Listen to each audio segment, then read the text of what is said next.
That stretched from Spain to China, the golden rays of discovery and invention shone over everything. What civilization? The Muslim civilization, my young friend. Through scholars and scientists of various faiths, some of the most important discoveries known to man were made at this time. Discoveries that drew on knowledge of the ancients, but have more connections with your modern world than you could possibly ever imagine. Like what? Well, all sorts of things. I've got to get a picture of this. I knew it was a good idea. Who are you?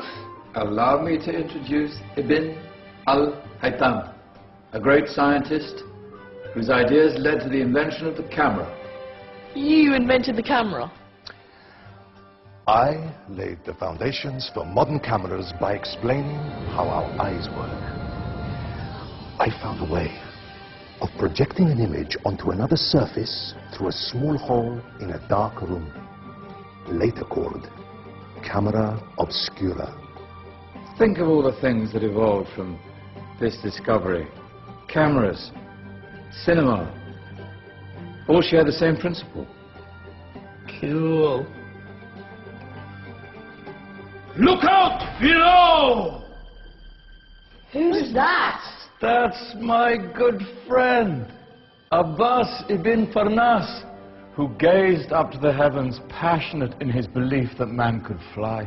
Whoa. Indeed, he dared to dream about flying 1,000 years before the Wright brothers. Do you know you all take your jet-setting holidays for granted, so it only seems fair to remember Abbas ibn Farnas. Stand by. I'm ready for takeoff.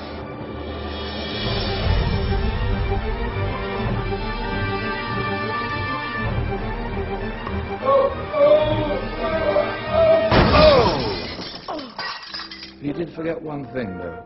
A tail, useful for landing. Ah, my back. Is there a doctor in the house? Did someone call? Ah, my old friend, why don't you introduce yourself to my young guests? I am Abul Qasim al-Zahrawi. Many call me the father of surgery. Did you actually do surgery back then? Of course we did. In fact, many of the surgical tools that I invented are still used in your modern hospitals. Excuse me, a patient needs my attention. Scalpel? I think I may need some stitches. In that case, I'll use catgut. Catgut? From the gut of animals. Perfect for stitching up internal wounds. Your surgeons are still using it today. Sorry, mustache.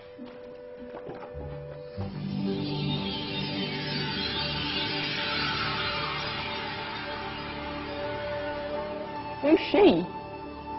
That's Maryam al-Astrolabi, one of the many brilliant women of her time. She made sophisticated astrolabes.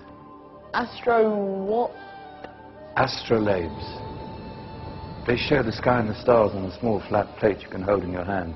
Think of them as ancient calculating or timekeeping devices. Today you have your watch, your compass, satellite navigation, helping people and explorers travel the world. Science at its brilliant best. And all these things were developed during the Golden Ages. And that's just the tip of the iceberg. There were thousands of other inventions covering all areas of life, and in the years that followed, their influence spread across the whole of medieval Europe. So you see, it wasn't so dark after all. What about you? Me? What did you invent? Well, I don't want to be big-headed, but I made some groundbreaking advances in engineering. I suppose my most significant discovery converted rotary motion into linear motion using a crank and connecting rod. It's essential in pumps and engines. In fact, I've no idea how the Industrial Revolution could have happened hundreds of years later without such a device. Not that I ever get the credit I deserve. But my crowning glory was my amazing time-telling machine, my legendary elephant clock.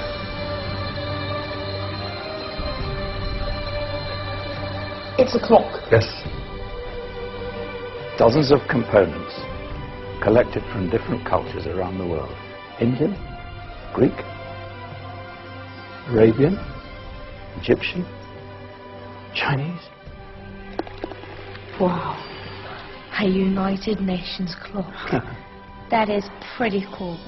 Does it actually tell the time? Well, yes, of course. If it wasn't for me, thousands of people would be late for everything. Speaking of time, we better get you back. And remember, spread the word. This is a golden age, and I've only shown you a tiny part of this wondrous time. There are countless other scientists and inventions directly connected to your modern world. You're just going to have to find out for yourselves. No, wait.